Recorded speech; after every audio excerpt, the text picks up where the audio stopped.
Israel ও ফিলিস্তিনের মধ্যে যুদ্ধ চলছিল তা হয়তো আমরা সবাই ভালোভাবে জানি, কিন্তু আসল বিভ্রান্ত তৈরি হয়েছিল তখন যখন হঠাৎ করে ইরান ও ইসরায়েলের মধ্যে লড়াই শুরু হয়। কিন্তু কেন, চলুন জেনে নেওয়া যাক।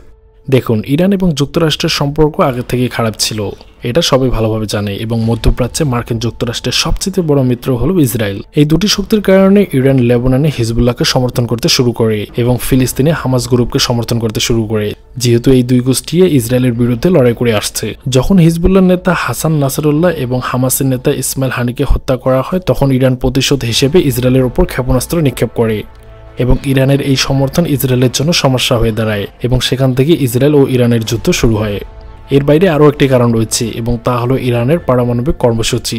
বিশেষজ্ঞদের মতে ইরান শীঘ্রই পারমাণবিক উপকরণ তৈরি করতে যাচ্ছে, যা ইসরায়েলের জন্য সবচেয়ে বড় হুমকি। তাই ইসরায়েল ইরানকে পারমাণবিক অস্ত্র তৈরির থেকে বিরত রাখতে চায় এবং এজন্যই ইসরায়েল 13 জুন ইরানের উপর হামলা চালায়, লঞ্চ করে অপারেশন ব্রাইজিং লাইন।